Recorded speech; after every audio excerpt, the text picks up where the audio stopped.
Howdy, y'all, and welcome back to Weathering Rainbows. I'm your host, Kurtis Sunset, and this is... I'm Leah Halston. Hello. All right. We finally got it, yes. We finally got it right again. We did it. This is our Christmas episode, or, well, December, I guess, so it's Christmas season.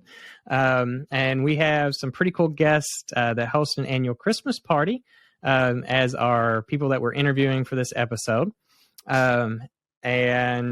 First, we want to talk about Christmas scams. This was a big hit on a couple of episodes ago, and we are going to repost the video that Leah loves so much. I do. I do. Tell them about it. It's a funny video. So I'm surfing. I'm having insomnia one night, and I'm clicking on something that it came up on my iPhone. I don't know. It was something. So I'm in bed at 3 or 4 o'clock in the morning, and I'm like, let me click on this link, because it was like this woman bought this rainbow Christmas tree, and she thought she was going to get this beautiful rainbow Christmas tree. And we've all seen the rainbow Christmas tree. I've seen some in Lowe's and Home Depot, blah, blah, blah. But she ordered this from Wish, and when she got it, it wasn't exactly what she thought it was going to be. It was like a Charlie Brown rainbow Christmas tree, but it wasn't about the tree. I did laugh at the tree. The tree was funny looking. It was tore up. I can't believe they even sent that to her. But it's how she received it, and she laughed. Just her laughter gave me joy, but it also made me laugh till I was in tears. So I got that video saved in my phone, because like when I'm having a bad day or something's going wrong, I watch the video because her laugh is so contagious. Because sometimes when shit goes wrong, you have to laugh. You either have to laugh it off or just laugh. What's the use of getting mad? And she was like, she thought the price of the Christmas tree was like, for that tree, it was like $40-something, so she was like, she took a chance on it. And so, but like, I just love this video because to me, it makes me laugh, but also it's funny that somebody would actually send this woman this tree that looks so toe up. And I was like, it's horrible. Oh my God. I like, I could hear her in my head. Like, it's so funny. And we've all been there. I've been there. Mm-hmm. Yeah, definitely. And let's, because we chatted about this a little bit before the show. Yeah. And we both have Christmas scam stories. Yes. I'll start with mine. Okay. Everybody always sees on Facebook those cute little Grinch baby dolls. And I have always liked those. I'm like, they're so cute. Like it'd be cute little Christmas decor, and like the kids would love it and play with it and all this kind of stuff. And they're just so cute. But they got like the real faces, and they're just like, like a little baby doll. Almost looks so real. Yeah. Don't order those. Do not get it, because I'm going to put up right now the picture of what I got. And I think I spent like $60-something for this thing. Wow. That arrives like 2-3 months later. Like, I'd forgotten about even ordering it. Right. Arrives 3 months later in the mail in this big like manila envelope. And I'm like, what is this from China? I have no clue what this could be. What did somebody send me that was inappropriate is what I'm thinking. So I open it up, and this is what I get. And it is like, I love it. I love it so much because it's so bad. It's like a little baby Grinch Sasquatch Yoda thing. Yeah. Like, it's awful. But I mean, when you do that, you just had to laugh at it. And I was like, honestly, I cherish that. Yes. That little stuffed animal now more than I would have ever cherished the bababy Grinch. So sometimes it's blessings in disguise, So I know you had a similar story that I died. Well, yeah. Well, you see, so my situation was never buy clothes off Instagram or Snapchat or what. Like, do your research, y'all. Look at, matter of fact, if you see it, 9 times out of 10, if you can find it on Amazon. Like, that's what I've learned. If I see it, I'm going to see if I can find it on Amazon. But my situation was, I saw this beautiful ball gown, because I love a ball gown. I saw this beautiful burgundy ball gown. It was like sparkling, very elegant pockets and stuff. And I was like, okay. It really is. It's a beautiful ball gown, like something you would wear to like the Emmys, a holiday party or something. So right. I'm like, I went back and forth about, I kept seeing the reviews because sometimes I think they plant people to make good reviews. So I'm like, okay, I struggled back and forth. So finally I said, I'm gonna buy this. Now, mind you, I know. I prepared myself. I said, this not going to come. If this comes the way it looks, I'm going to be amazed. But I I already just was like, okay, I'm prepared. But so I went and bought the gown. It was like $50, $49, $50. I said, I'm setting myself up. I know. So first of all, it took forever to come. So finally I get home and I was like, big package on the porch. I said, oh my God, it's here. Well, to my surprise, baby, I just had to scream and laugh when I opened up that package because I said, baby, this is what I ordered. And I said, this is what I get because I said, I knew it, but I took a chance on it. First of all, there were no pockets. Second of all, when you see this ball gown, the ball gown had a split. The dress didn't have a split. I had to cut my own split into it. There was no belt. There was no shine to it. It was the most bland. And you can just see me in the picture. I put it on. I'm like, girl. It's like a Christmas skirt. like just like for a tree or something. Like they just cut a hole in it.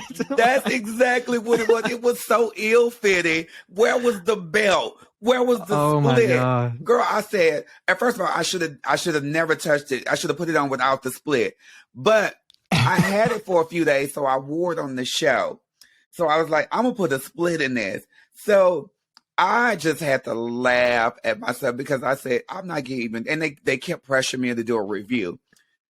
I mean, bitch, why y'all want me to do a review when you know you sent me the wrong shit? Right. Like, I mean, it had a speckle of a sparkle. We're putting up pictures of it. So the picture's going to be right here. Yeah. So when I got this picture, I laughed so loud. I was at the law firm and I was in my office and I got this picture and I laughed so loud that like people came in to check on me and they're like, what is going on? I'm like, look at this. Yeah. Yeah. Y'all have to be careful. Like, I had an incident with a human lace front. Like, be careful, do your research because, China is making money off of us and, sending us bad stuff. So try to research it and see if you can find it in the U.S. And try to get it that way because, even with the human hair lace front wig, I got that wig and I said, where's the lace? There was no lace in it. It was just a wig. Oh my gosh. So and I'm pretty sure everybody had that horror stories. I don't buy it unless I can see a picture of it anymore. Yeah. That was my like of somebody else that got the product and has posted a review with the picture. Like that's like my go-to. I can't. And be careful with the reviews too, because they point people to make reviews. And even when I'm on Amazon, some of the reviews are good and then some people are bad, but I think the bad reviews are people that's just, I don't know, the product could be good, but then somebody be like, got this and it was already broke when I got it, So some of the reviews, just like, excuse me. But some of the reviews are, you just be careful. Review everything and make sure you see pictures in it. Like now, I won't order anything unless I see it. Like I shop on Fashion Nova a lot, and if I see it on a girl, I'm like, okay, I'm about to order that because I can see it. But I won't ever take that chance no more. And I should have made a video of my reaction when I got that dress. Because my reaction, I stood in the living room and I was like, bitch. I just had to hold it. I was like, what is this? It's like those cake shows that they're like, they try to make the cake and it's just awful. Like, nailed it. Yeah. That is the version. That is the version of what we got. So. Y'all are going to laugh at this picture because I should have just made a video because my reaction was just like the Christmas tree, the lady with the Christmas tree. Right. We should maybe just start ordering random things from Wish and being like unboxing things from Wish. Like that's the videos we should make. That's because it was awful. Yeah. Are you going to put up a Christmas tree this year? You know what? You have to. I am going to put up my tree. I decided that I will put up my tree this year because, being that my family is away in Houston, my nieces and nephews and stuff, I decided I'm on good terms with my sister, but I've been punishing my nephews because I was mad at my sister. And every year I do something for my nieces and nephews. I send them money so they can go take them shopping. So I haven't done it in like the past 2 or 3 years because I've been angry with my sister. So I had to sit down with me going through this foster care program and stuff. It's helping me deal with my issues with my family. Yeah. So I had to sit down and say, don't punish your nieces and nephews because you're mad at your sister. So I'm gonna go get like $100 Walmart gift cards and I'm gonna mail them to my nieces and nephews in hopes that my sister do the right thing and give it to them so they can go shopping. There's no other way I can think. I thought about getting them a chime card so they can have a chime card and I can just put money on it, when I want to. Yeah. That's a neat idea. But I'm gonna send my family some things, but I'm gonna put my tree up because y'all like you and everybody else that's my family here. I'm gonna have gifts for, and this year I'm not gonna be a Grinch because Christmas I'm always a Grinch, Right. But this year I just feel like I'm gonna spread the love. I would be too if I had to perform 1,000 Christmas songs like what you all do at Play during the month of December. I beat my head against the wall, because there's only so many times you can listen to Christmas songs and perform to it. I really don't. I don't do Christmas for me growing up in my household was gospel music, and I don't feel comfortable doing gospel music at Play. So. Because I feel like if I'm doing this upbeat gospel song where, and then I look in the audience, if I see somebody twerking, I'm probably going to jump off the stage and beat that bitch, because people don't, it's a gospel song. You don't twerk to a gospel song, So I really. Some people do. Some people do. I will do a few. I got my traditional ones. I do Run Rudolph by Kelly Clarkson in the reindeer costume. That's everybody's favorite. We'll have to put a video up of that. Yeah. And then I'll do something by Whitney Houston. And speaking of Whitney Houston, I'm excited that her movie is coming out December 23rd. I Want to Dance with Somebody. So I'm also trying to plan in honor of Whitney Houston and her movie coming out. I'm trying to do a 1 hour, one woman show that's all Whitney Houston. That'd be awesome. Yeah. So I'm in the works of that. Yeah, that sounds awesome. You're well, I just want you to know, since you are putting up a tree this year, I have already purchased you your first ornament for that tree. So that's part of your Christmas for the year. I found it the other day and I was like, this is perfect for Christmas. Well, and y'all already know my tree, I haven't put my tree up. I got my tree in 2018. I haven't put my tree up since then, but you already know my tree is a Dallas Cowboys tree. It is blue and white, and everything on it is Dallas Cowboys. Yeah.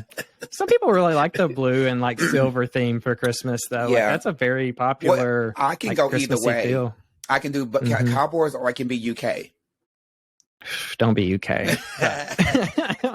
I'll allow the Cowboys thing. So they've got, the cheerleaders, Yeah. But I know that there's several events coming up in December. Snow White. Yeah, that's the one. Snow White. Holiday version of Seven Drag Queens. But it's it's the holiday version of it. Yeah. Mm-hmm. And we saw that last year. It was really good. If you've never seen it, go see any Drag Daddies production show. Yeah. They're all really amazing. And it's a fun thing to go do during the holiday season when it's freezing cold out. And you just want to get out of the house. So get rid of that seasonal blues and go watch some drag queens perform. Yeah. Sometimes mostly Christmas songs, but I mean, I'm surprised I haven't heard any Mariah yet because they normally start that right after Halloween, so I haven't heard it yet. So, but I'm a Christmas song. I like Christmas songs. I play it in the office and stuff like that. But to me, it's just, especially during the holiday season, it's the bars. They play it all the time, and you're just like, you also need some like Christmas twerk music or something going on. Yeah. Well, that's why I say I do my one. Some of the girls will do Christmas all night long, and I'm like, girl, no. Yeah. I know it makes roast money, let them chestnuts roast until they get burnt, bitch. I don't care. Right. I feel that. So, but so what are do you have a favorite Christmas album, like a CD or that you listen to? I love, there's a lot of them I listen to. Yeah. I like even Selena Gomez and Justin Bieber, Christmas music, NSYNC, Backstreet Boys. I think Backstreet Boys are coming out with some new Christmas music, so that's kind of cool. And of course, Mariah Carey. You got to throw that one in every now and then. Yeah. I like the Last Christmas song. Yeah. I like Santa Baby. I once did a striptease to Santa Baby. Oh, that's Lord. The true story we on need that. a video of that. It's not real until we see a video. I was in high school, so I don't think we can show that video. I'm sure there's one out there probably, but I don't know where it is. Yeah. But yeah, I did a Santa Baby striptease one year for some people. Yeah. I think that's what you should do for play, is maybe do a Santa Baby song and do a little striptease with it. Well, I mean, Gilda has that covered. That's her gig every Christmas, honey. She sings Santa Baby, honey. I'm not going to step on her toes. That's her gig. So, well, the striptease is her gig too. I think my best got that rocking body. Yes, my best number is the reindeer thing. It's a cardio for me because I run that whole number. Like seriously, 3 minutes of jogging in that damn reindeer suit. I love it. You got Gilda looking like sexy as fuck for Christmas, and then you got Leah in a reindeer outfit. Yes. Oh, and also I want to plug an event I'm doing. Hold on. So before I do that, so when I'm putting up my tree, there's 2 Christmas CDs that I listen. It's hard to say CDs because we're like, what is a CD? Right. Like we don't listen to CDs anymore. But there's 2 album CDs, whether LPs, whatever you want to call them, that I listen to. One is Toni Braxton Snowflakes. Let me tell you something. Every Christmas song on that is from the beginning to the end. It's amazing. And it's like she put a twist, like the beats. It's Christmas music, but it sounds sultry. It's so good. So that's Toni Braxton Snowflakes. And then Whitney Houston's Noel. Every song from that Christmas CD is the bomb. So those are the 2 I listen to. Okay, so I got to plug this event. Hold on, let me find it. So Work the Metal is doing a Christmas event with Carmen Kazi and I. I know y'all know who Carmen Kazi is. She's a former Playmate. And let me see if I can pull up the event. Like everything's in my phone. All these pictures from Vegas is like taking up my space. You celebrated Jay Jolie's birthday this past. I did, and I'm sure that was a wild time. We had a good time in Vegas. Let me tell you, Vegas almost kidnapped me, honey. Vegas. I saw y'all drinking all them fancy drinks, like super fancy. And let me tell you, we paid for it too. Everything is expensive in Vegas, y'all. If you've never been to Work the Metal, they have lots of trinkets and all kind of stuff in there. There's food. There's all kind of things up in there. But this is called it's a Christmas paint and sip. And they've done events in the past, like the Beyonce event. Yeah. And, okay, here we go. Things. Drag Holiday at Work the Metal with special guests Leah Halston, Carmen Kazi. It's Saturday, December the 10th at 12 p.m. Yeah, and so what you do is the tickets are $59. They have these cookies in the holiday, so you'll be decorating cookies. The cookies will be pre-made, but you'll decorate them, listening to Christmas music, drinking wine or whatever cocktail you drink, and then in between that, we'll be performing holiday songs. Oh, that'll be fun. Yeah. I love that like Louisville really is branching out on like places where queens can go and perform and at various events and stuff. I think that's really cool. Yeah. Well, we are already 20 minutes in on this opener. We do want to wish everybody a happy holiday season, a Merry Christmas, and we may or may not surprise you with a New Year's episode. So we'll see about that. Real quick, I didn't follow through with any of my New Year's resolutions. Leah, did you? I forgot what mine was.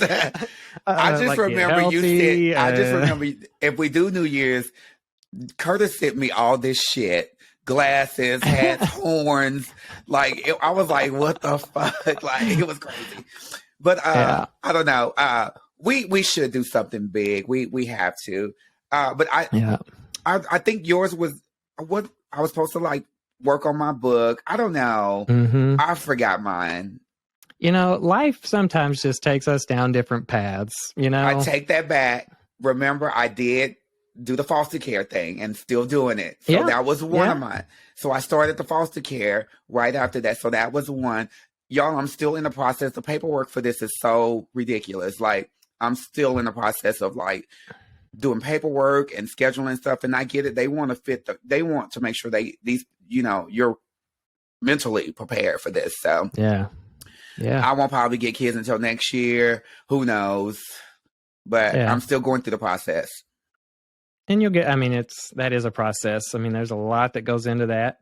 But as far as me, I don't think I accomplished, I've accomplished a lot this year, but it has not been my New Year's resolution. So if we do a New Year's episode, we're going to do something much more unique than tell you our resolutions, because clearly we don't follow through on those. Yeah. Oh my God. Maybe we can do it in person and do some kind of prepare. Maybe let's do our turkey challenge where we stuff out. Oh no, let's do a cooking challenge or something. I think we should do a parody or something. Yeah, at least a parody is a little Christmas present or something for people.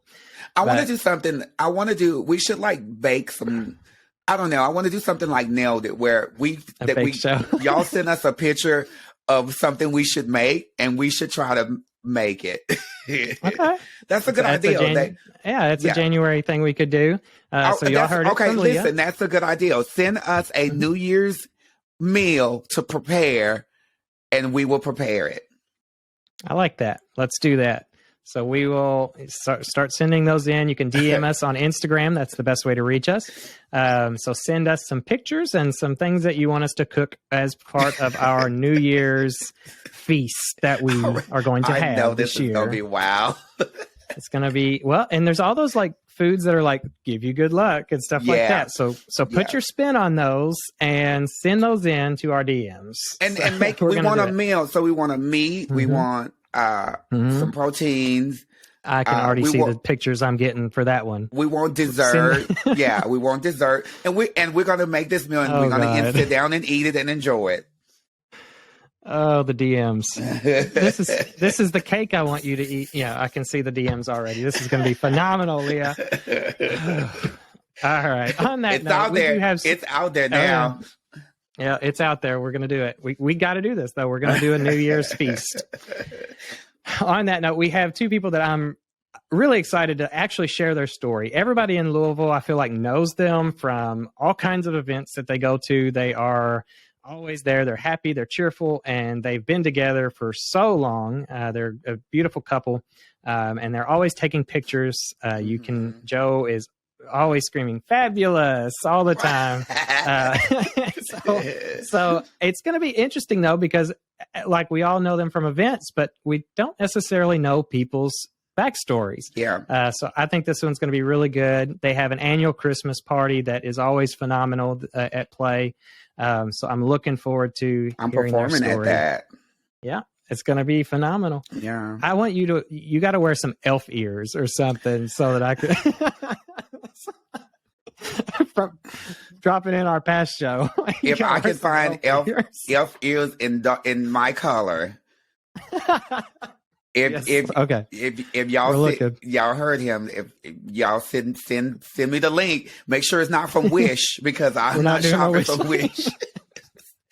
We get it next year. Yes.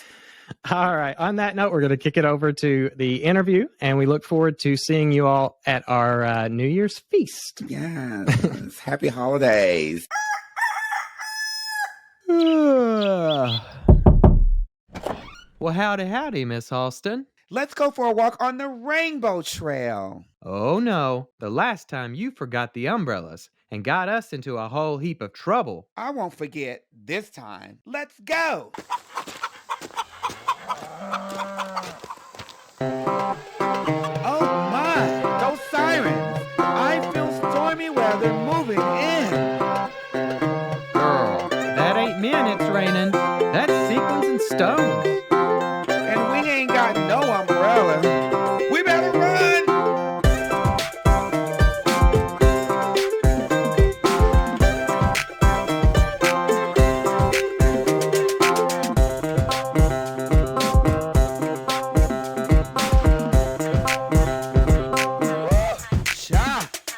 We made it. And I'm glad we had each other to weather the rainbows. Howdy, y'all, and welcome back to the interview portion of Weathering Rainbows. Tonight, for Christmas edition, or December edition, we've got two folks that are very well known for their Christmas spirit, and specifically their Christmas party coming up. And they are well known in Louisville. You can already recognize their faces. But you probably don't know a lot about their backstory because you see them here and there, and they are literally everywhere throughout Louisville. So tonight we have Joe and Daniel with us. Joe and Daniel, say hello to everybody out there.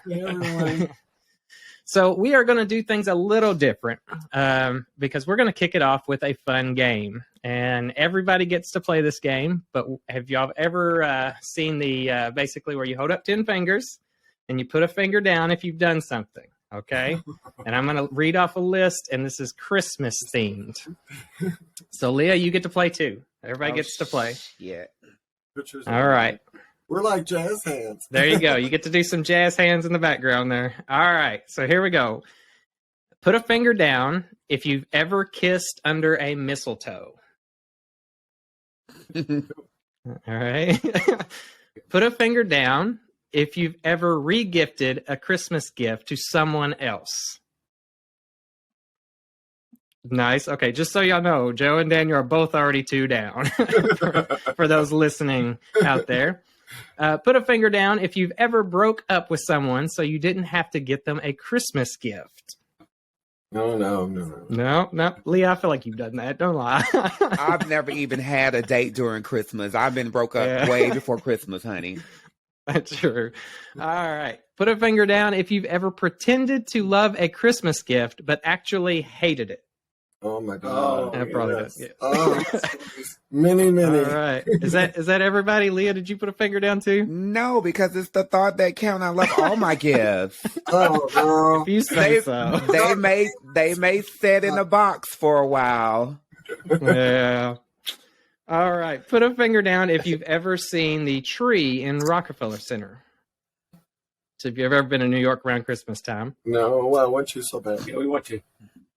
Y'all are so busy around Christmas time. I don't know how y'all could leave. So. All right. Put a finger down if you've ever given an ex a Christmas present. Mm-hmm. There we go. We got 2, I think. So Leah and me both put fingers down on that one. Put a finger down if you've ever gone caroling. Oh, yeah. Yeah. I figured we got both Daniel and Joe on that. We're going to go on Wednesday. Yeah. I didn't know people still did caroling, so that's pretty cool. She does. Gotcha. Put a finger down if you've ever fallen while ice skating. Oh, really now? we going there. And we're gonna stop here just a moment because I'm gonna input a video of Leah's performance on the ice. Okay, so we're gonna clip that here.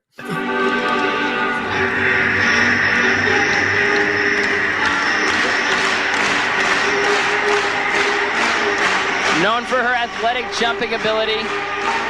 All week she's been doing a quadruple toe loop at the beginning of her program. She does the quad, it'll be right here.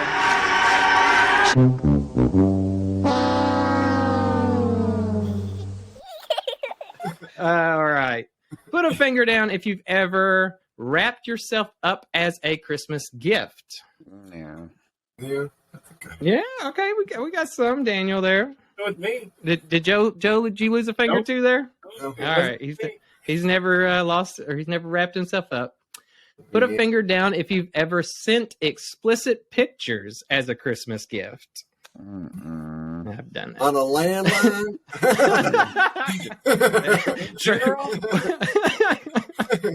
True. If they can't get it, come get it in person. They can't have it. That's A reasonable. lot of come get it in person, Leah. All right. Put a finger down if you've ever drank spiked eggnog. Oh. We Okay. just did the other day. We do that all the time. Is it any good? I've never had eggnog. It Alright. comes made. You can get it made with like bourbon and stuff. It's Really? All right. Well, there you go, Leah. That's a New Year's thing. All right. Put a finger down if you have ever had your picture taken with a mall Santa. All right. I'm down So to 2 we lost fingers. Joe and Daniel on that one. Put a finger down if you've ever wrapped up a toy. Oh, goodness. Put a finger down if you've ever wrapped up a toy that is supposed to be used in the bedroom as a Christmas gift. Ooh.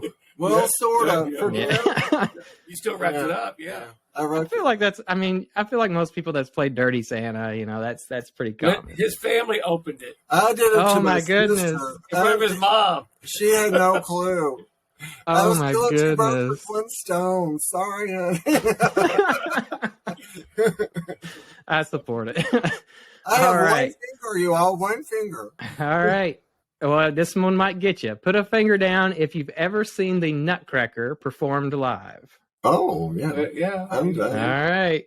So there's our 15 put a finger down questions, and it looks like we only lost Daniel fully, and Joe comes in second there with, I think, how many fingers did you have, Joe? Two left. Yeah. And then I'm third with 4 fingers, and Leah, we need to get you some experience points, I think's what's going on. I'm just not a Christmas person. Sorry. I'm more of the Grinch, honey. Yes. Yeah, I like it. I like wrecking Christmas, honey. I'm not that girl, honey. I'm gonna be the mean old Mr. Grinch, honey. Oh, Lord. All right. Well, that was a fun little game to get us kicked off. But the point of this show is to kind of get to know our guest on a more personal level. Obviously, so many people know you from the community. You're out at so many events. I don't know where y'all find the time to do everything, but you're at pretty much everything. But we want to know a little bit about each of your backstories, and then we're going to talk about where y'all met and that sort of story. So I'm going to start with Daniel because I know he's the extrovert of the two of y'all. So Just Daniel, a little. Daniel, tell us a little bit about like your upbringing and stuff like that.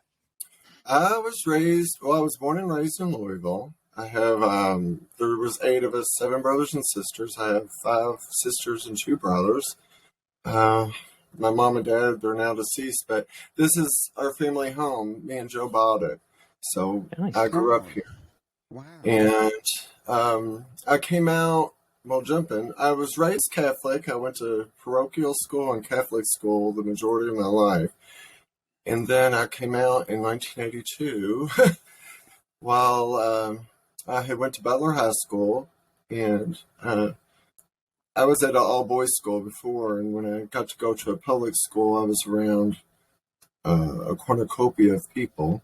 So it brought me out of, my friend was like, please, girl. But 1982 is a whole different time to be Very coming true. out. There were still raids, which I never really experienced, because they wouldn't let you in the bar if they thought it was going to be raided if you were underage. But they would let you in other ways. Right. Yeah, they would. Joe said there was this program. They called it for drunken driving, but they would basically mark the cars of people that were at the gay bars, and then when you drive around, they'd see the mark on the tire, A tire, yeah. and they could tell where you were.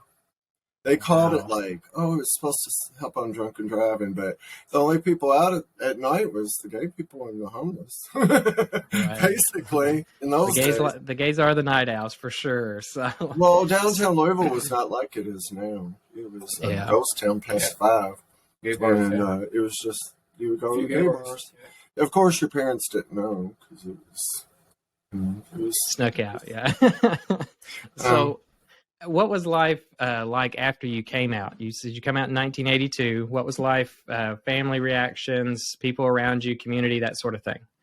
My family was really cool for the most part. My sister Gail, my friends asked them more recent, what did you think when Daniel came out? And she said, was there a question? I mean, it just was, it just always sort of was. Ever since I was, even before you know. Yeah. And so I pretty much, my friends said, well, you had it easy because your family was easy. I was like, well, I demanded it. I said, whatever I do for you, you better do for me. If I love whoever, you better love who I'm with. And for the most part, they do that. That's great. We're like any other family. We have arguments or whatever, but we all pretty much get along. And my sisters, several of them will be at the party, and one of my sisters is performing, so I'm excited. Oh, wow. Okay. She's singing. She did a couple months ago at Play for a fundraiser, and the hard part for her is getting tips. Like I try to tell her, she's like, "You out there." Like you have to like flag her down like you're doing a plane. I'm like, girl, come get it, come get the dollar. And she's just, but for the most part, where did you all get your singing voice at? Because I know you can sing too. I've heard you sing at Big Bar and various places. So is that a family thing? Can all of y'all do it? I sang in choir for 25 years. I was a choir director twice at 2 churches. I've did all kinds of singing. And a lot of my family has. Some are better than others, but I won't make you say which ones there. some are better in groups. Some are. It's just different. I mean, everyone could carry a tune, but it's different to be able to do a solo or perform on your own when you're out there on an island. Yeah. I mean, I've lip synced for years, but singing live is a whole. If you're sick or whatever, it's hard to do. Yeah. So I want to go back. Well, hold on, Kurt. I want to go back to when you were in the school. Now, when you was in the all boys school, were you out? No. Okay, so now that's what I want to question, honey. Because did you have any thoughts or curiosities when you was at the all boys school? Well, yes. Of course. Okay. I always had thoughts, but I didn't know, I was pretty ballsy even in grade school. One of my first memories, me and my sister, she says, well, what are we going to do today? And I said, well, let's write some love letters to the boys. She goes, well, what are we going to do with them? I said, let's go hand deliver them. They're down playing basketball. And I did. I'm like, oh my goodness.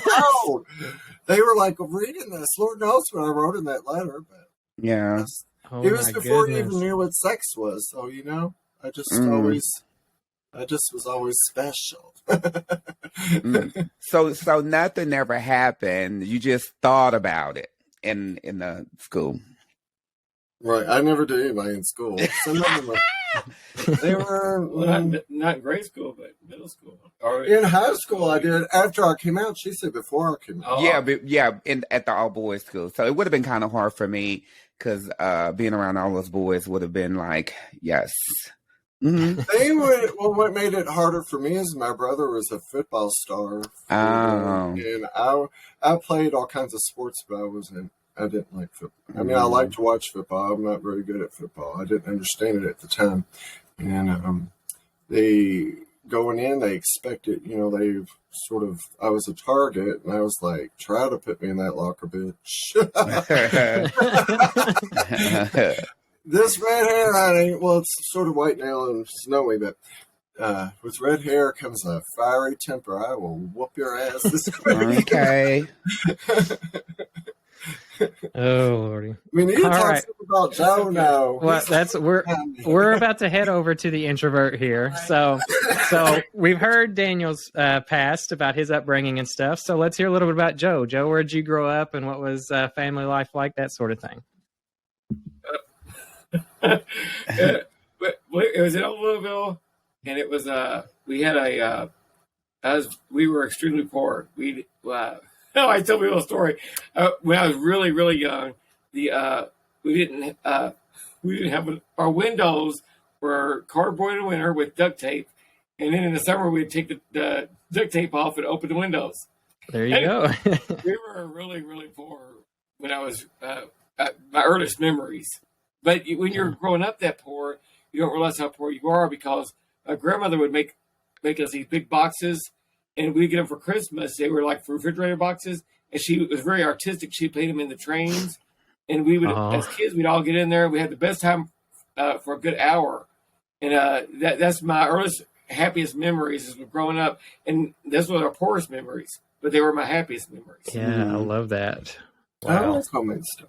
Well, that was when you're not used to getting store-bought stuff, and all you got was the donated stuff and the stuff that somebody made for you. You appreciate a lot more. Yeah. More. So sometimes I we guess- go without. Yeah. So is that where like your Christmas spirit originated? Because I know you are the big Christmas person. So Well, I am. He's Oh, you're more just as much? I'm just, okay. I'm Okay. more of a horror fan. Okay. Okay, so Halloween is your gig. like Yeah. bad horror, with like the camcorder and you can see the microphone in the background and all that. The really, think- yeah. I think I watched one of those last night, honey. I don't know. What was I watching? Do you like those kind of movies? I do, but I was watching something called VCR, Viral something. I was like, what the fuck am I watching?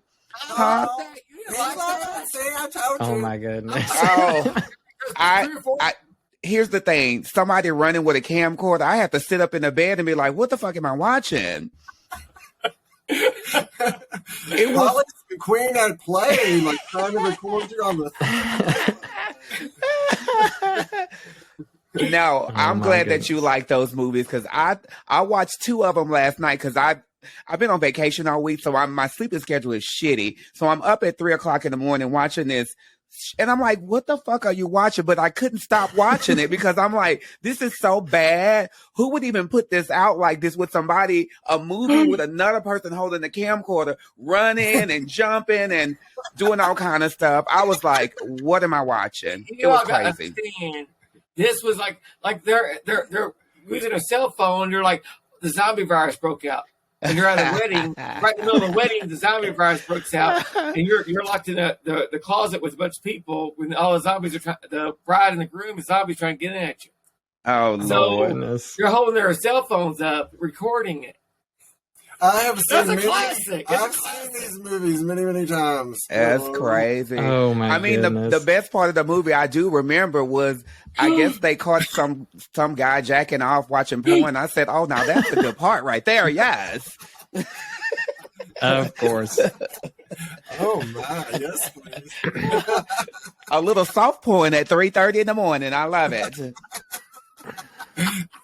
I'm telling you what, that's soft. Oh, honey, that was a 10 in the bed, honey. Well, this took off quick. Okay, it's Oh Christmas. my goodness. It's Christmas. Joe, I know, Joe, we have to have you back for Halloween to talk about the zombies and stuff, but it's Christmas, so we're gonna keep it on Christmas. Yeah. Joe. We'll talk about Christmas. He's watching one now on Netflix, and it looks so good, and the guy's so handsome. It's a guy from the Umbrella Academy, the muscle guy. No, Oh yeah. this No. is us. Oh, is this? I thought it was Yeah. the Umbrella Academy. No, from Oh, this. this is. This is us. Anyways, so we're watching it. They got the fake snow, and it's really computer jitter and fake rain. And then I don't know if y'all know. Well, it's way before y'all's time, but her name is Bonnie Bedelia, From Die Hard. Die Hard, Yeah. wife from Die Yeah. She is. I don't know No, what has happened. Granted, she is. How old is she? She's 70. She's 70-something. Okay. She got into her. Somebody must have told her to do this. Oh, she was like, oh, calm down. Calm my bones and get a little coke. Can you turn up the heat? And I was like, I'm not watching it. He's like, we can watch it again. I was like, I'm going to watch one of my viral VHS movies. So That was busted. Oh my goodness. But anyway, go ahead. Sorry. Well, I think, Joe, you would be really good for the Really Queer podcast with Sydney Hampton, because she does all those horror movies all the time, and she has people on to talk about them. You would love that. Thank you. Yeah. Yeah. Seriously. You'd really like her. Yeah. All right. Well, let's talk. Let's talk about your coming out story. Manual or any of that. You came out in the 80s. Yeah, let's hear about your coming come out out story. Well, I didn't really come out because I didn't tell all my family or anything else, which I should have, because everybody would definitely be. I wish I would have. And I stayed in the closet, and I came out the last second. Everybody already knew, but I was miserable. I was a miserable person. I was unhappy and everything else. And I was with somebody but I got into a relationship, and it was very toxic, extremely toxic. And I thought at the time, We won't name his name, but we call him Toothless. but there's a reason for that. But anyways, but it wasn't a very good thing, and I thought that's what the whole lifestyle is supposed to be about. To where it's like, oh, we're very violent. We do a lot of drugs. We do a lot of drinking. It's nothing but it was a really bad, really, really bad. And then I met him. I'm thinking, what's his problem? He's got a happy home life. He's got a happy. I mean, he's always happy, and I'm just like, there's something wrong here. Right. So but he's really showed me what it's supposed to be like. So how did you two meet? We met through, she recently died about a year ago, Amaraj. Yeah. I was really close friends with Amaraj, and Joe was too. But we didn't, for some reason, we didn't run into each other. But one night I was out, I always forget the bar. Murphy's. Where I was at Murphy's with Amaraj, and Joe come up, and Amaraj introduced us. We've been together since that day, October 6, 1995. Oh. Wow. That is how many years now? 27 years. Wow. That's incredible. No. You mentioned Amaraj. I do want to do a quick congratulations to Leah on another successful event with Hunks and Pumps. This year, she did actually raise money for Amaraj Selling's scholarship fund and raised quite a bit there. So, all right. I need to get more involved with that. I was sick this year. I've been fighting, but I need to get with you. I'll help you. Oh yeah, we'll love to have you on the cast, honey. I've seen you dolled up. Well, that was a whole different story. That was back. I've been doing shows since the early 80s. Yeah. Okay, now we're going to talk about this because I haven't heard these stories. So you used to perform, or what's the story here? Years Really? and years at the Discovery and Downtowner and the Odyssey. I judged shows at the Connections. Really? At this club called My Place. I was the show director of Bullwinkles in Bloomington, Indiana. I went to Evansville, Virginia. I traveled around, but I was so frightening. I'm a frightening performer. I'm very physical. I'm not dainty. Like, I will pick you up and ride you like Lord. It's good times. I think that is a perfect Hunks and Pumps person. We love a good physical sport drag, honey. Sign him up. You're signed up. That's perfect for you. That's up my Oh alley. my God, that's perfect for you. What is y'all been together for? The Beast from the East for me, though. The Beast from the East. Done.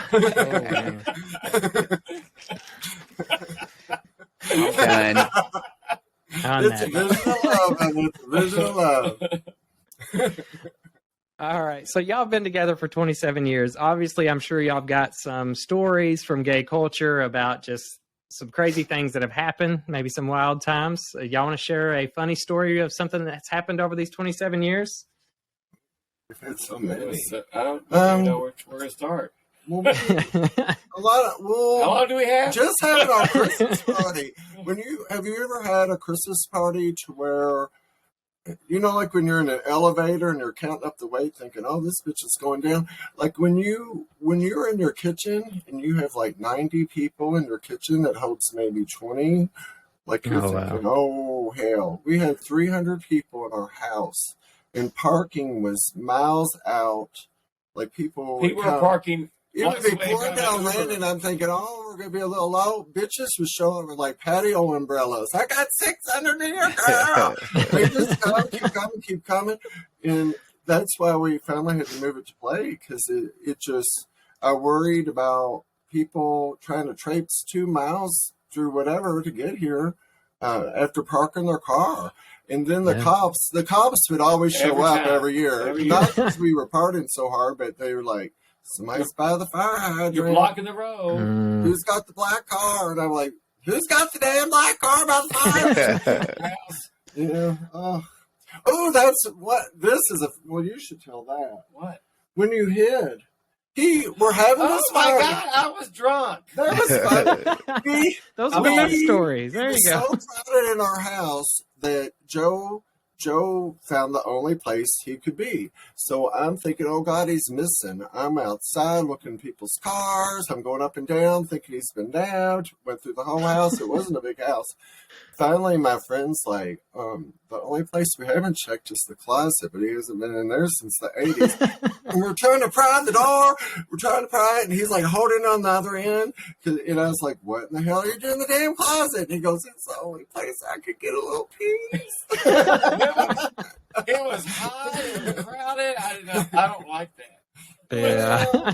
He's gotten better about it. I've gotten a little bit better. Well, good. But I drink a lot too, so a lot. That helps with extrovertedness, yeah. A lot. That's so funny. So, what year did you all start this Christmas party? Like, when did it all originate? This is our 19th year. So oh my gosh! Should we mention his name though? Where we got the idea from though? Who? Oh, Craig. I'm sure people out there know Craig Sherman. If you don't, you shouldn't be. Yeah. I met him years ago, and before we even knew each other, he knew him before we even met, and that's how long ago it was. So go ahead. Yeah. Sorry. He brought me out. I thank him very much because at that time I didn't know very many people. Me and Joe. When you're early in those years, I didn't go out as much because I was raising a 6-year-old. So I was sort of out of touch with the community, and Craig brought me in and introduced me to a lot of people. And he calls me the mayor of Louisville. And I'm like, honey, you're the original. Yeah. He was, and his chocolate parties were epic. We could never touch that. Like he does the it used to be the Eighth Walk. Was it Eighth Walk or that's the Eighth Walk chocolate party? And then they moved it to the Melwood Center. Center. Yeah. Yeah, I performed there a few times for that. Thank you so much because since we've been at Play, you have been the only one that's performed every year, and we love having you because you are a Playmate legend, honey. Oh, thank you. You bring it. I don't have to worry about you. Yeah. Like you're a professional. You're gorge. You always look amazing. Thank you. You're great on the mic. I've never seen you. There's some people you're like, ooh, they be drinking or falling off the stage. I'm like, whoo, you've never been like that, honey. Oh, you just haven't been those nights, honey. I've never seen you. I've seen you tipsy to where you're like a bit more flirtatious. Yeah. But never like. I've seen it's the opposite. I've seen you go, only on my birthday. Only on my birthday. And I haven't done this in a while, but probably 3 years ago, they had to take the microphone from me because I was so belligerent drunk on my birthday. Oh, they had to take the microphone from me like it was a whole, like I just kept rambling on. And then after apparently I did my number and stood against the back wall and didn't sing no words, just stood there like swaying. Oh my gosh. Oh my goodness. So yeah, I only get like that on my birthday, but I haven't been for the past couple of birthdays, so I'm very good. And they always give me for Pride, but I've been good these past few Prides because Cadillac, she's a son of a bitch, honey. She will get me drunk off a Fireball. Also, that's your drink. So that's your drink, Fireball. Not anymore. Oh, not anymore. Lemon drop. No. Yeah. I don't like that next day of after Fireball, but I do appreciate you guys performing for you guys. My first experience at the Christmas party was amazing because, you know, I'm always saying yes to everything, you know, and I didn't know what to expect. But when I came, I think I did Tina my first year, and I came through that crowd. I was like, woo, baby, they was packed in that lounge. And you couldn't get around, but they tipped good. They enjoyed the show. They watched the show. They loved the show. And like every year I come back, it's, you know, I want to try to give y'all something different and do something, you know, that the crowd gonna like. And I know it's a much older crowd, so I keep telling the young girls, y'all do some older music because this is a much older, older generation crowd. So, you know, I try to make sure I bring out the classics for that crowd. And I'm excited that one of my girlfriends that I haven't seen in years, Mercedes Alexander, when I saw I cannot wait to meet her. How do y'all know? How do you know Mercedes? She's been on my Facebook for years and years. We've conversed back and forth that way, but I've never been able to physically meet her in person. Yeah. So, I'm ballsy, so I'm like, I've got my Christmas party. Would you consider doing it? And she said, she's coming from Knoxville. She didn't respond real quick, and we were talking. I was at work, and I was talking to him on my phone. He's like, she hasn't responded. She always responds within like instantly. Like every time we ever talk to her, instantly. And he said it's been 20 minutes and she hasn't responded. Then she came back. She said, "I'm so sorry. I need to check my itinerary. I've got that weekend open. I'll be there." And I was like, wow, this is awesome. I'm excited. I've seen her on video. She's amazing. Yes, no, she's absolutely stunning in person. She's a beautiful person.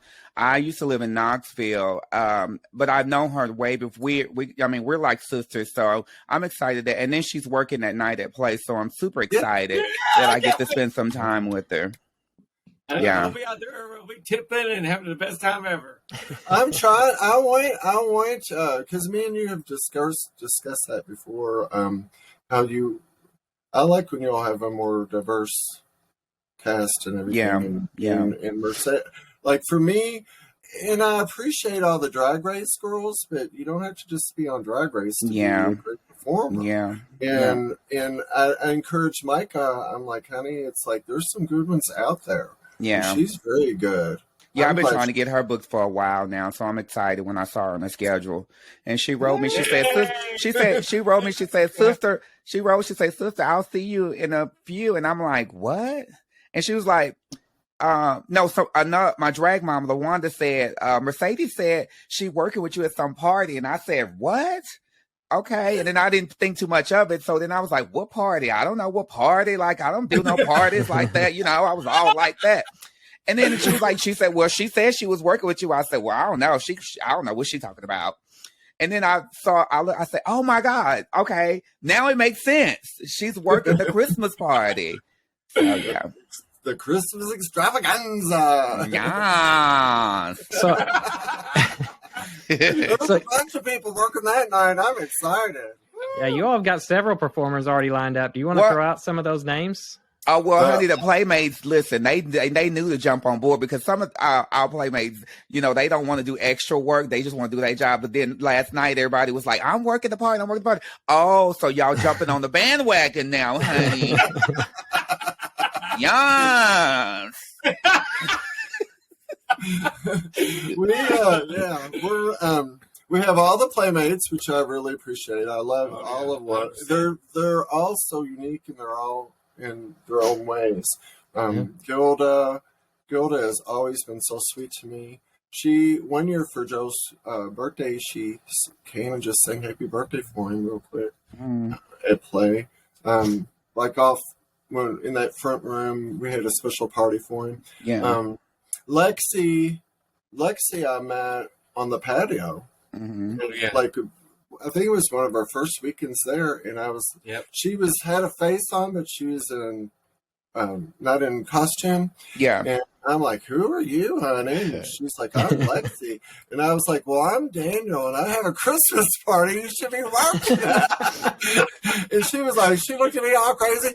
And then she's like, oh, I'm doing a Christmas party. It's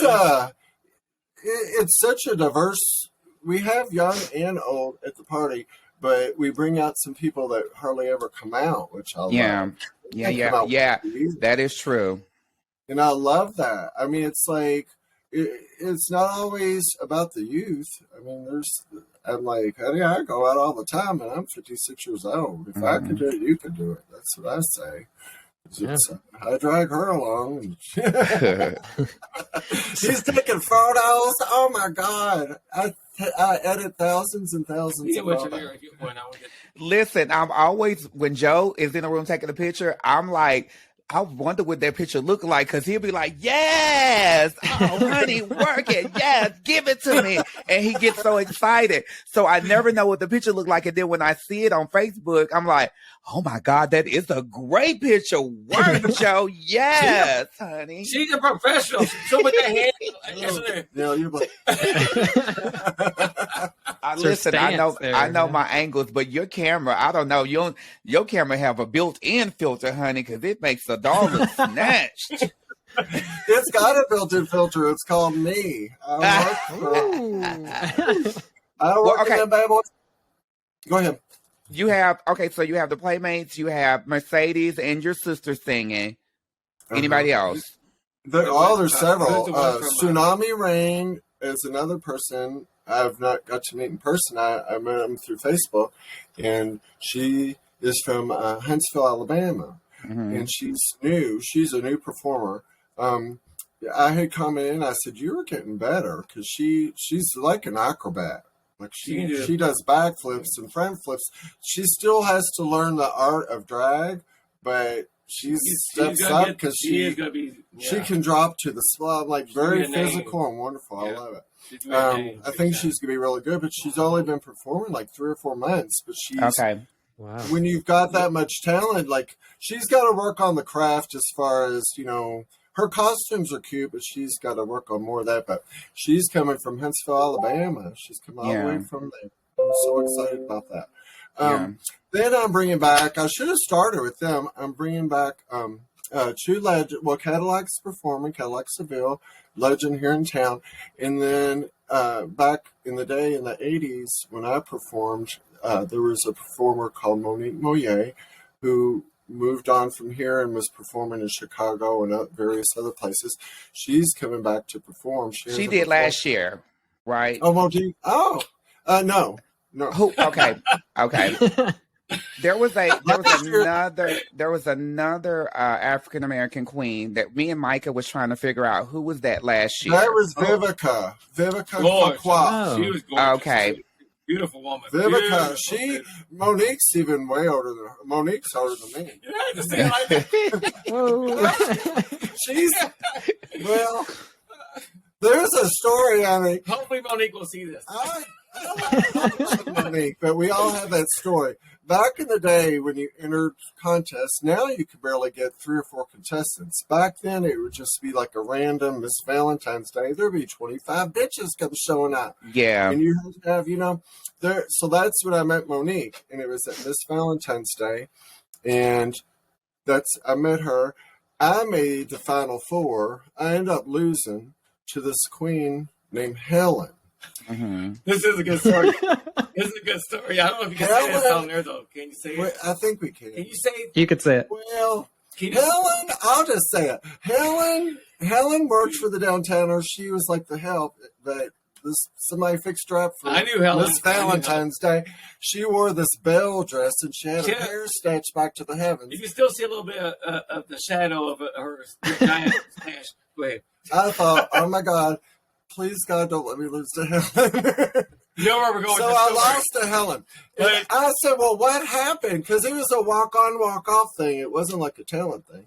So I walk off. I was like, what did I do wrong? And I said, well, what was so great about Helen? And they said, well, Helen has a big old dick. And I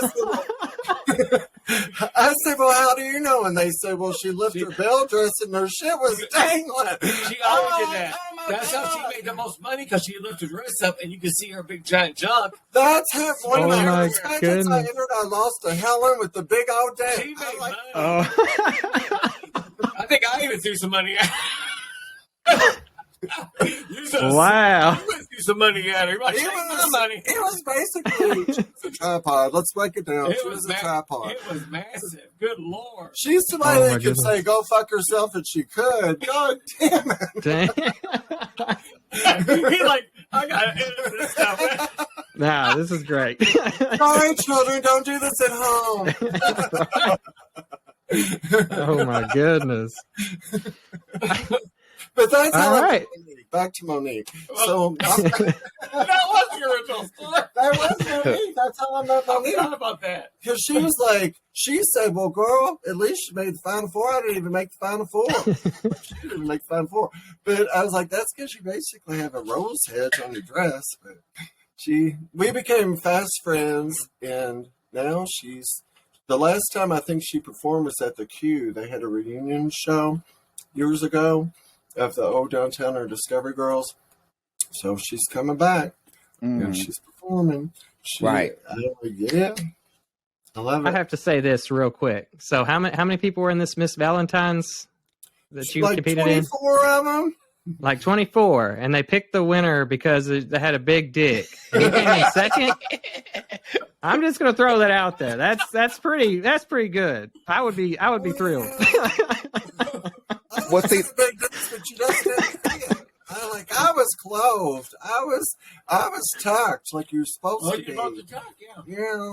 Gosh. Oh goodness. I mean, I mean, she probably started with this generation to do it now. Now you don't have to tuck. You don't have to have titties. You don't have to do nothing. Like it's the beard. They wear a beard. Yeah. So Helen started a trend, honey. Yeah. She was before her time. She must. Well, she technically was. I had a nail file, and I was like, ah! And they were like, don't kill yourself. I'm like, well, bitch, I just lost it. Hell, it's a big old dick. My career is over. I'm done. We're ending the whole podcast right there. I'm done. That's me. That sounds like when we first opened play, when we had the original cast with Deranged, Vanessa, Spacey, and Bianca. We all had a party because Deranged lived right by play. And when our first week opening, it was such a success. We went to Deranged's house, and I don't smoke weed, but that night I smoked weed, and then next thing you know, I'm lifting up my dress helicopter, and they was like,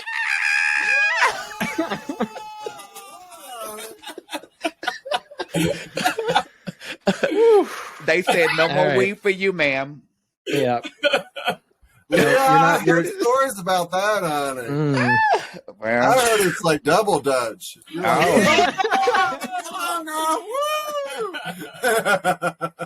I mean, she's talented. She's not only pretty, honey. I love you. Well, I would have rather lost you than Helen. I think once I'm doing shows that play, honey, I might go to LA and do porn. Oh my gosh! I have to steer us back on track because y'all are. We've lost all our young viewers. They're not allowed to watch the show anymore. I won't be the chocolate thunder. I want to be the chocolate jump rope, honey. Yes.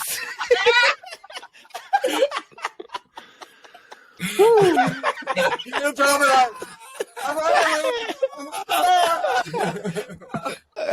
Girl, oh goodness! Listen, I'm not gonna even be in the room. It's gonna roll out to the bed way out there. Be like, where's she at? She in another room.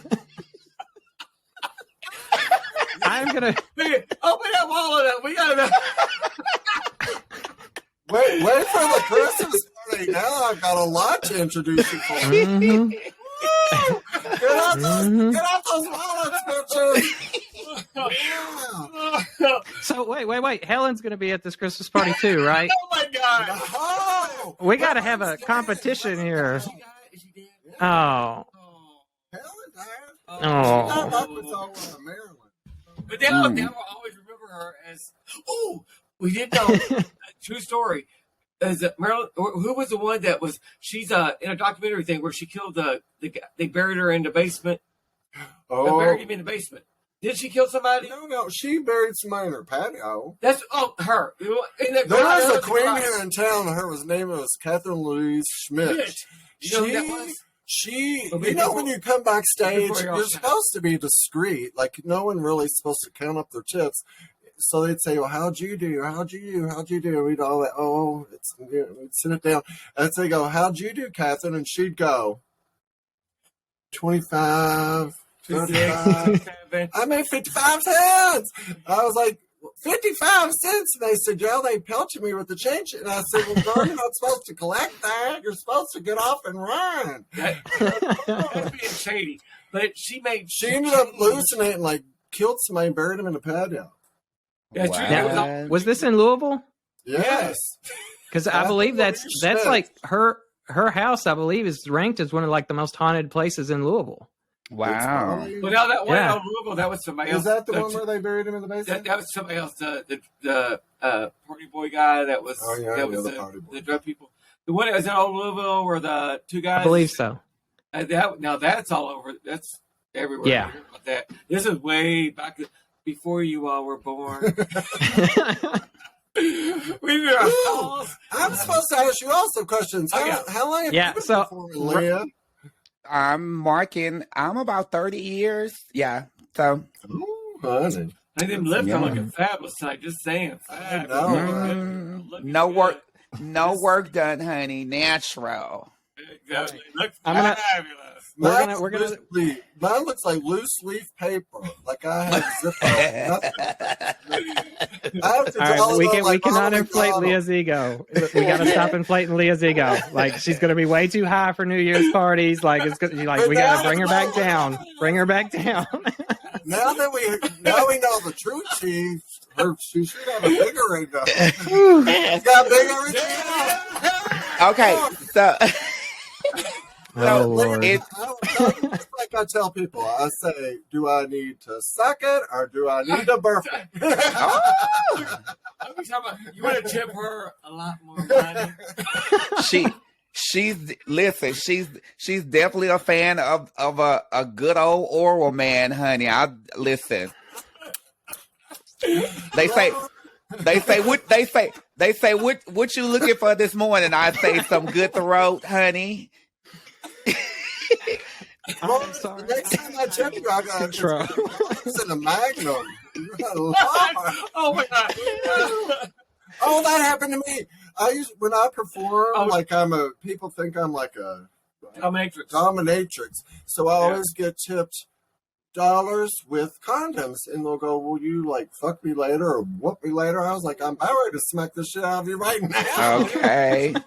Yes, it's an act. Like I'll whoop you with this bullwhip if you keep on. But he wants you to whoop him with the bullwhip. Well, he does. Oh, that's a funny story. Oh, it's hysterical. I love that. He told me, like he said, have you ever whooped somebody? So I'm thinking, well, I guess he's into it. So me and him are in the heat of passion. So I decide, well, I'm gonna whoop his ass. So I rear back. Whoosh, and his head slams against the headboard, and he goes,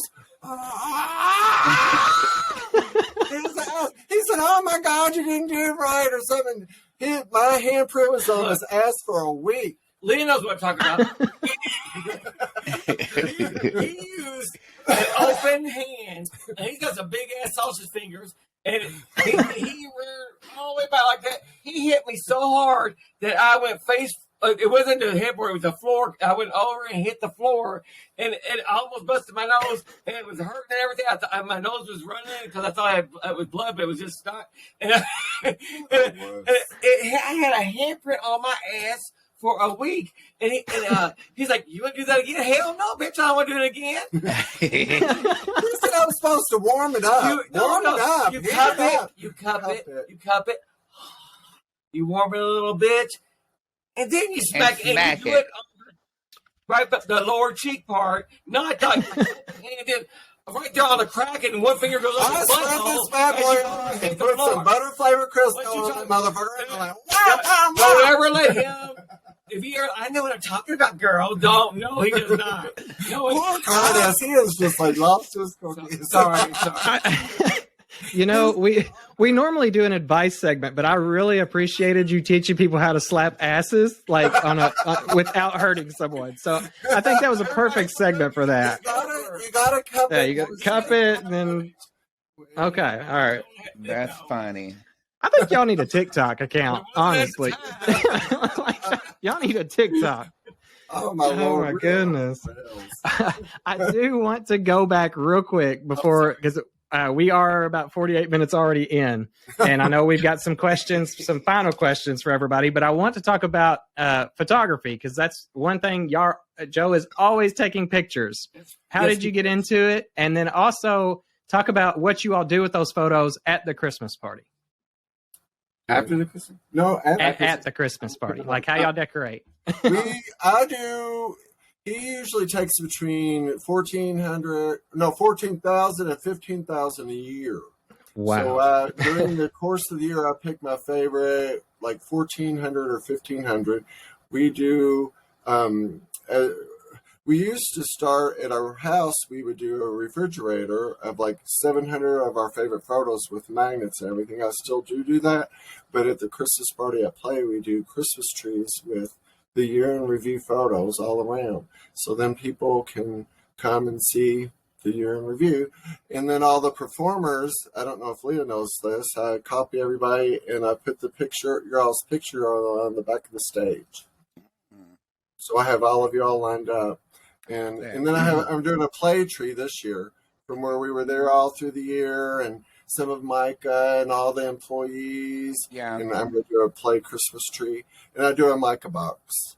Micah, I steal his photos throughout the year of his family. And I do like a Micah box. It's like a gift box, and there's pictures all around the box. Yeah. It's all pictures of him. He pulls the pictures off, and it's his pictures. So he likes that. Yeah, I give that to him every year, so he loves that. That's great. Which I love, Micah. I want to thank real quick, Micah. I love Micah and everyone at Play always treats us so good. It's this year, right before we went on, I think we're at 409 people. That was a lot more. Wow. I think it's going to be way more because I allow people to bring people, so they just keep adding and adding and adding. Right. So it's going to be huge. So I'm very excited. Daniel, one other thing about the party is like the food is amazing. Who prepares the food? Well, several people bring things, and we'll have like desserts. We have appetizers. I make several things. I usually make meatballs and vegetable tray. There's like a wide array of food.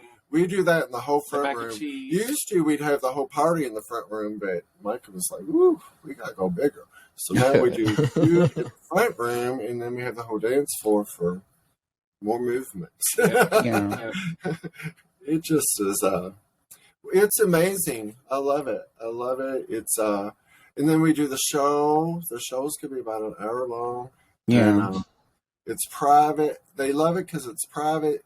It's and I love that y'all do, like you said, you like to bring back some of the different stuff. So I think people enjoy that too because it's like something they don't always get to see. Yeah, there's some Christmas. I think there's a choice of like Christmas or whatever you want to do and stuff like that. I just kind of like take advantage of doing stuff that in our theater, you know, it's a lot of young kids and stuff. So I try to stay up to date with the R&B music and stuff. So I try to take advantage of doing some music that I grew up with, like Gladys Knight and Patti LaBelle, Aretha Franklin and stuff. I try to do some of that music because that crowd appreciate that music. And I'm like, yes, honey, like this is the kind of stuff that I grew up with. So I enjoy doing it too. So I think, I don't know, That's this what year we I'll probably do. do some Aretha Franklin, some Gladys Knight. I'm not really sure yet. I don't know. That would be whatever you want to do, honey. She might bring Tina back, honey. Who knows? We love it. Yeah. She might be in a reindeer outfit. You know, you never know with Leah what she's going to be in. Before we go into our pot of gold questions, I wanted to get Joe involved in this. You are the one that takes the pictures. What got you into photography to begin with? What got you? That sort of involved you. It sort of brought him in. It sort of started. Back in the day, we used to have this thing called disposable cameras. And I used to have those all the time. Remember those? And then we shook for a while. I remember, like, Polaroid, yeah. That was really when we used to go on vacation and stuff. I used to have the disposable cameras, and you used to go to Walgreens, and they would be a fortune, and you get all these blank because you don't know how they look. You just snap it, and you do that number, and you don't know what you're getting. So sometimes I drop something off, and I want to get like 3 or 4 pictures out of a whole entire stack because it was too bright or something like that. And you're paying for every photograph, even though it was. Where was it going with this story again? I think it involves you. It brings Joe's, like you said, he was a little introverted when I met him. He really was. He wouldn't go anywhere with me because he says, I don't know any of these people. You know people, I don't know these people. I was like, well, I don't want to always, if you go alone, people assume you are. I don't like that. My Saturday and Sunday nights would be, was Cops on Saturday or Sunday nights? I think it was Sunday. But we would have Papa John's pizza. I'd make the queso dip in the microwave, the Velveeta cheese, and I'd make every Sunday, and we'd have Papa John's pizza, Velveeta, and 2 liters of Pepsi, and we'd sit there and watch Cops, The Simpsons, and just sit there. So he sort of got me started going out. We were getting like 2 accidentals wide. We gave a lot of weight. It sure was good though. And I so enjoy sitting and watching TV. Can you imagine him? He eats. This is a funny story with the photos. Joe has his tagline, fabulous. So whenever he does. Yes. This one time we were at play, and we had to have been standing for this photo maybe 15 minutes. I'm thinking, oh my God. Finally, I see, like 2 months later when I'm working on it because I'm way behind. Best picture ever. He had gotten everyone in the whole dance floor to pose. Like I'm up on the stage in the dance floor. I'm up on the stage by the DJ booth, and everybody was like leaning, everybody was dancing, and everybody stopped dancing, and they were looking up at the stage, and like this, even the furthest people back, they were all posing for this one picture. And it was during the music and everything, and then I was like, take the damn picture. And when he saw the picture, he was like, wow, that was fabulous. That was fabulous. But it takes he started that tagline fabulous, so now people they'll stay there and if he doesn't say it, they'll go. Oh. I know they'll wait on that, yeah. They'll go, oh, fabulous, and then people can break out. Can I get a picture? Yeah. He's saying I get one. Now this lips, honey, lips. Here we go. Hold it. Go on, just hold it. One more. Oh, I'm covering our face. Fabulous. Love it.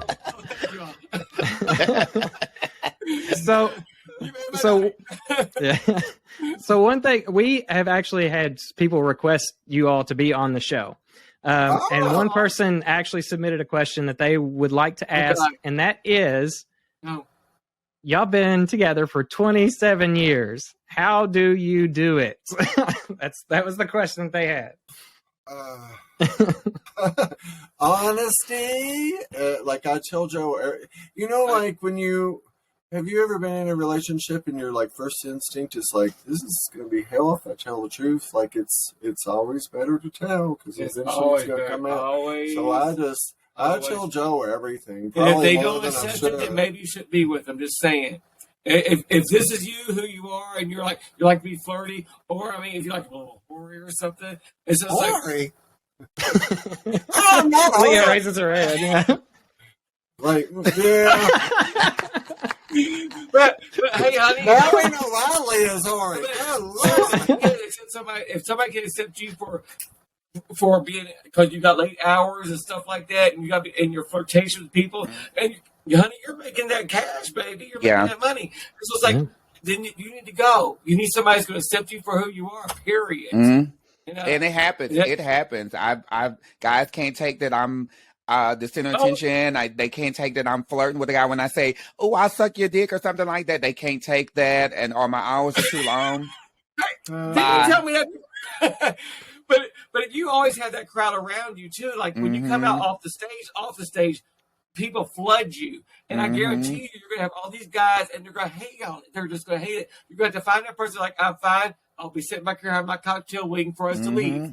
That's what, and you will find. You might. And it's tough, Joe. It's tough because the dick be good. Joe's just opposite, honey. Joe would whore me out if he could. There you go. Talk about it before. Remember that movie, A Decent Proposal? Like back in the day, it was for $1 million. What would you do? And Joe said, I said, would you want me to do something for $1 million? And he goes, I would shove your head down. I'm like, I'll ask both of you all. Okay. What? Okay. Seriously, I want you to think about it. As long as there's nothing falling off or something funky downstairs, and for $1 million, even if they're hideous, the ugliest person ever, somebody that it almost make you want to regurgitate just looking at them because their teeth are rotted or something. Yeah. They got some bad BO, but they're still like, you're not gonna get anything by going down there. Would you go down there No. for $1 million? I would. I'd make him do it too. Yeah. I would do it. I'm gonna have to say I don't know, because for me, I'm very picky, and I would throw up at the smelliest. Like, I don't like smell. I don't like if I see a growth or no. I'd be throwing up on it for $1 million. I don't care. For $1 million, I'm doing it. That means no.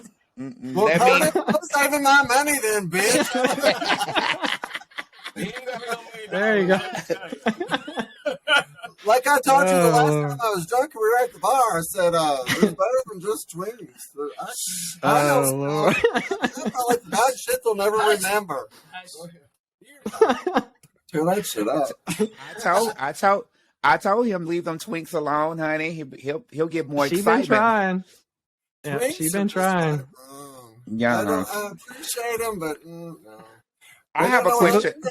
I have a question for Joe. This is yeah. So with you being taking pictures and all this stuff, have you ever taken explicit pictures of Daniel? Do y'all have some naughty pictures? Some boudoir? Believe it or not, we don't. Can you believe?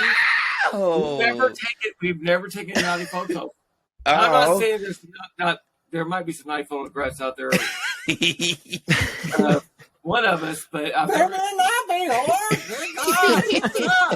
Lord, don't know. But there's not. We did not ever take any photographs of each other, Nick.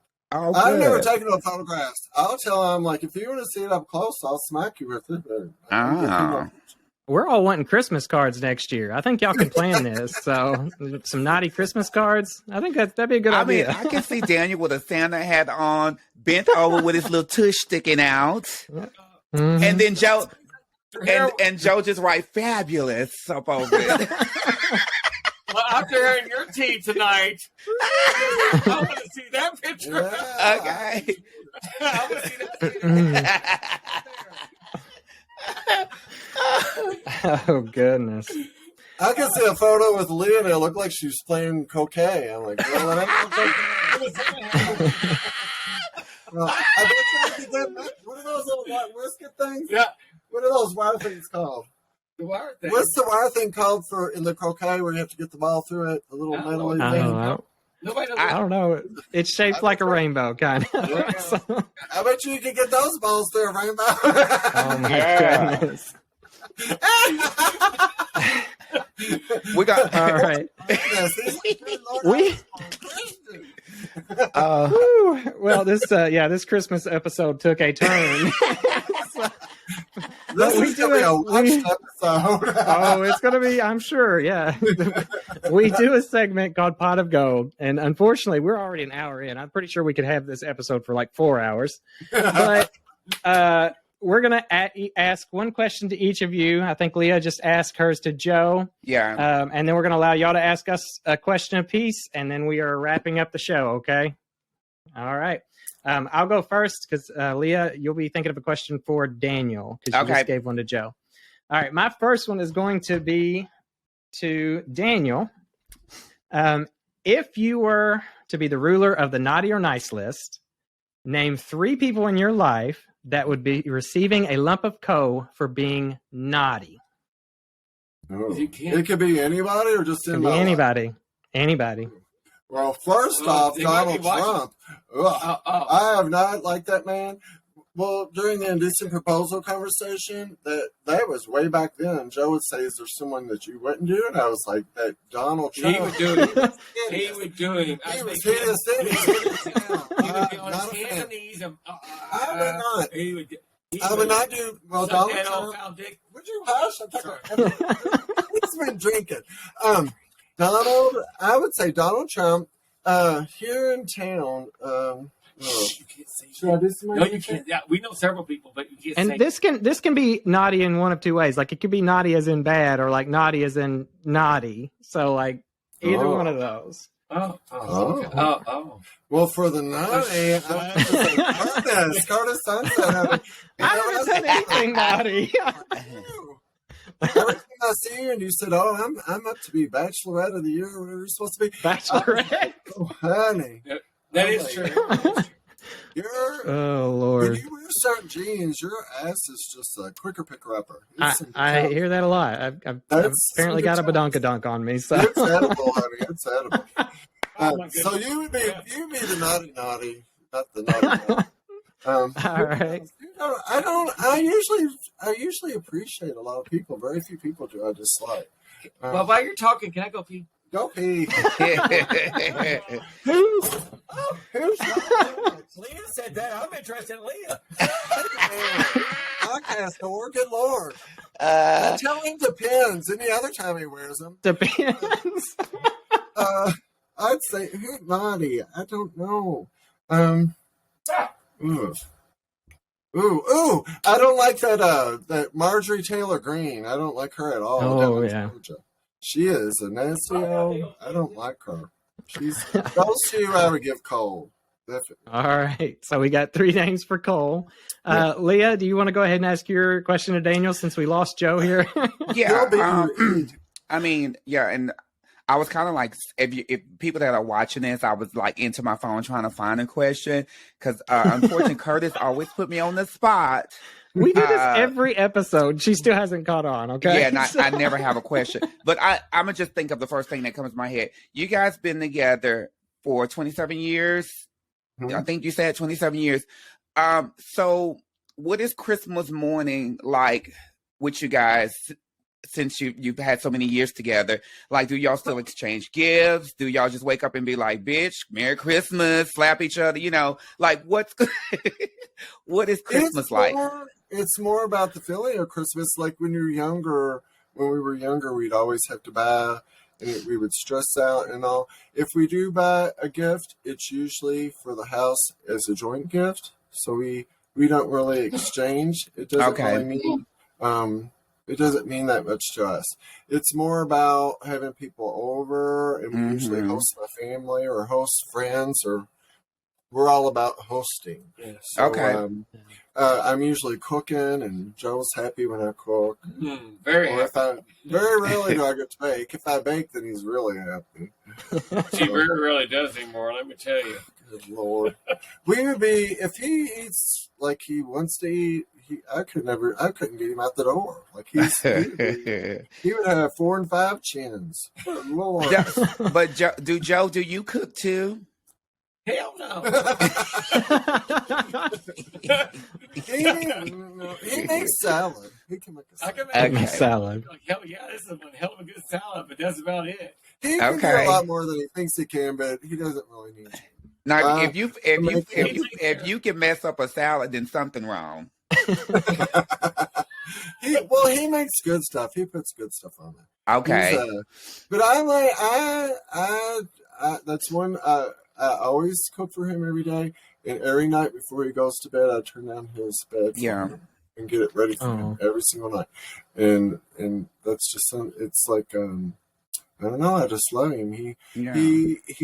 Joe loved me for me before many people could, because I'm a lot, as you can tell from this podcast. And he loved me for me, and I hang on to it dearly with my claws.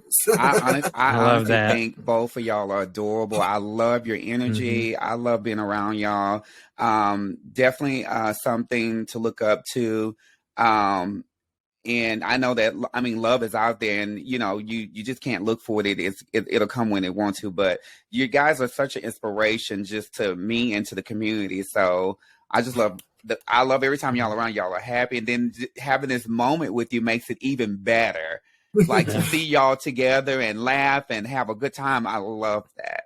They're we so need to sweet. get together for brunch. You're right. We learned a lot about you, Leah. Yeah, that's emblazoned in my mind. I just gotta be careful when I get the mic. Leah, is there any pictures of you out there? Ooh. There better not be. Maybe back in the day. Oh, hey, no. If you get on Tinder, I'm sure she'll send them to you. I have a feeling. No, maybe there are some floating around, but they better not be. If you Google me, they better not pop up. That's why nobody know my legal name. Uh-huh. Whenever I Google you, it came up 2x4. I wonder why that was.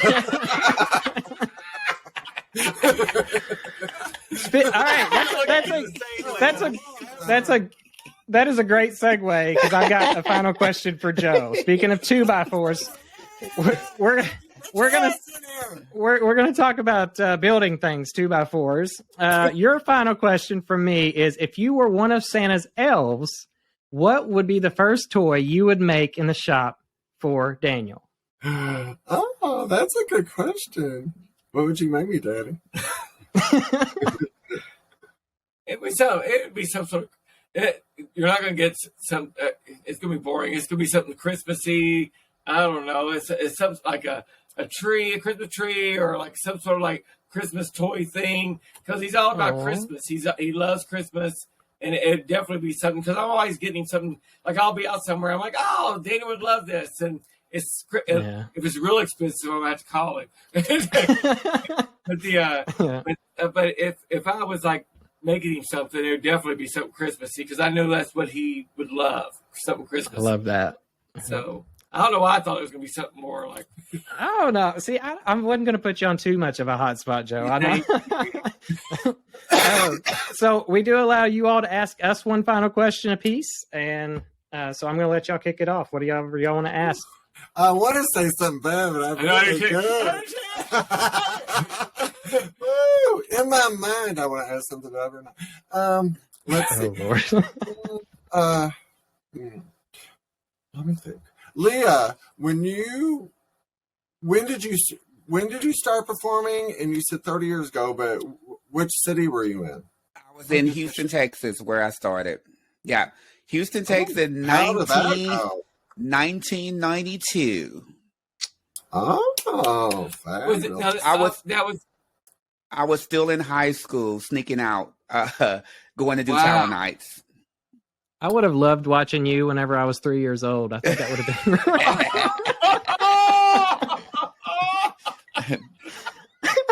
All I'm hearing is you weren't even born when I was performing. I was not. The 80s was a different time. Oh my gosh. I was Miss Louisville, but I didn't become Miss Louisville until 01. Wow. Sorry to bring it back to this again, but I got to tell you a story real quick. The one time we were, do y'all remember Tinks back in the day? Well, you don't. Well, I don't. No, that was before you. When did you come to Louisville? 2012. 2012. Oh, 2012. Oh my Lord, know, girl! We met you. Wasn't that Travis? Travis Roundtree's. Oh, Yes, we talked about Travis. That's my best friend. Yeah, So yeah.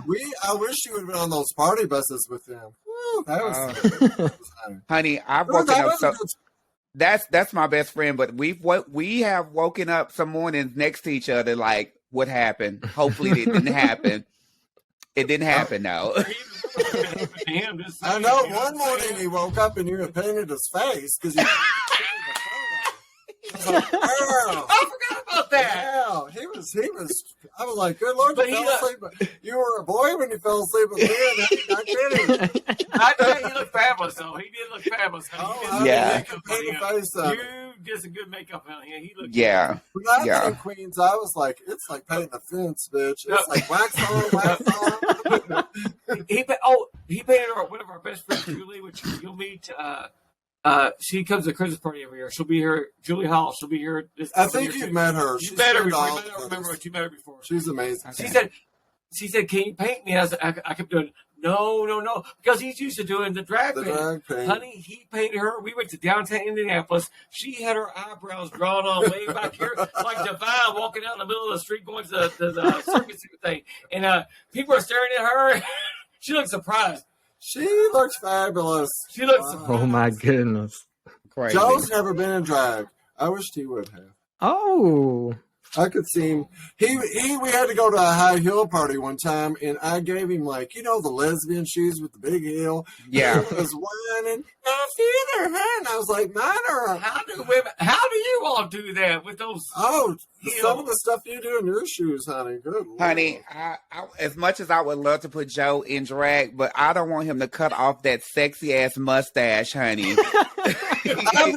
I've never seen him without it. I've never seen him. No, like Wow. it's like I personally know the Marlboro Man, honey. It's right. It's just right.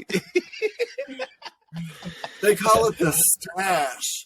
Yeah. When we walk to the screen, the stray cars scream out the window, stash. I'm like, oh my God, I'm thinking we're gonna get hit with the potato. We have to get Joe. We have to get Joe some merch. The shirt will be his mustache, and it'll say "fabulous." Ooh, I like that. I would buy that shirt. I would buy that.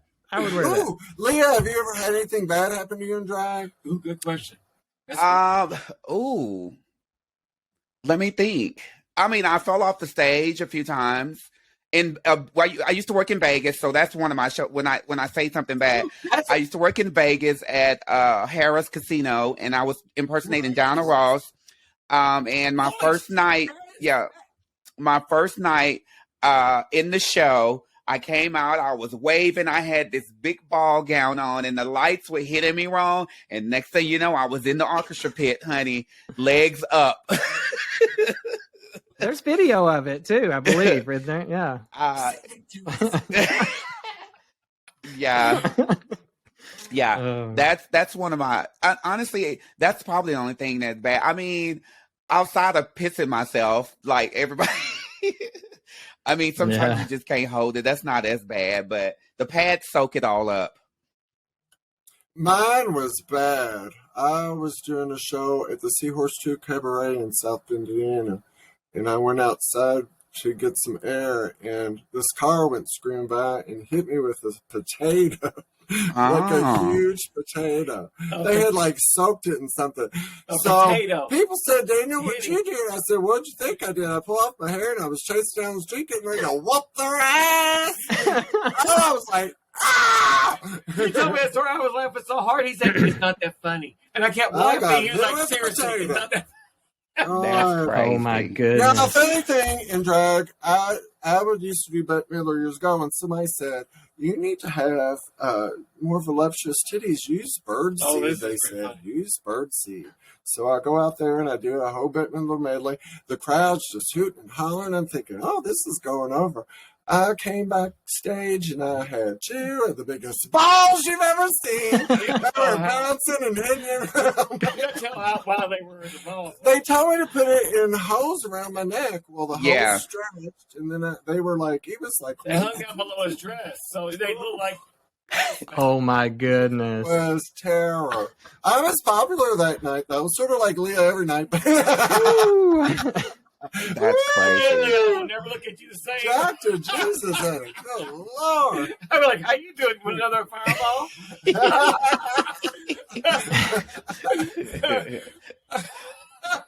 Curtis, Oh, this my is one goodness. of the, you've had that look like, ooh.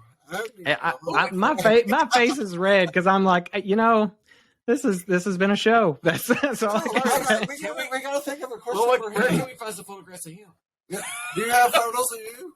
Yeah, I guarantee there is somewhere. They're out there. I doubt it. Let me tell you something. Curtis I'm trying to get him out of being a good boy. I'm trying to make him into a bad boy.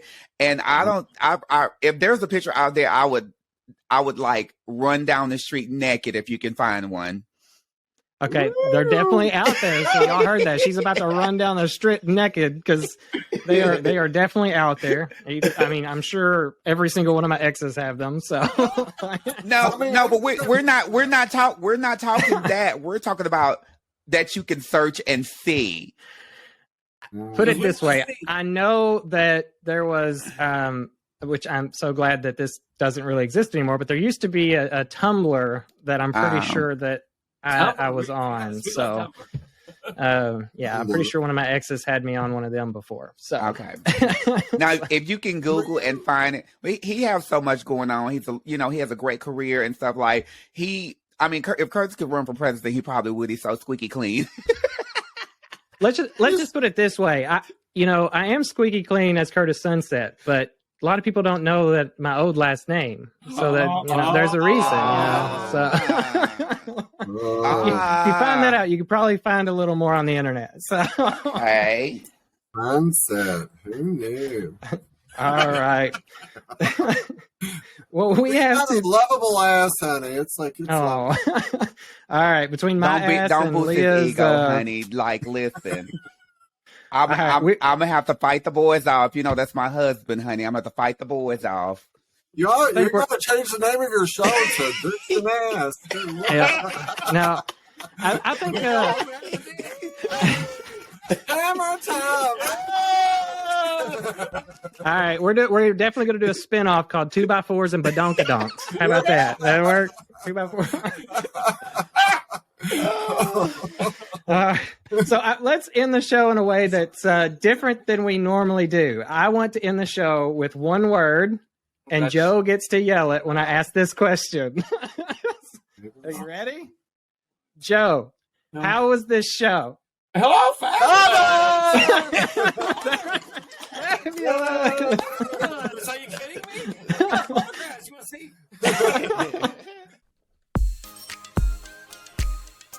Well, folks, that's all the time we have for today. Don't forget to come on back now. I know we all love a little vibration, so if you are not already, go ahead and subscribe to this podcast. And we will surprise you on occasion with a new release vibration in your pocket.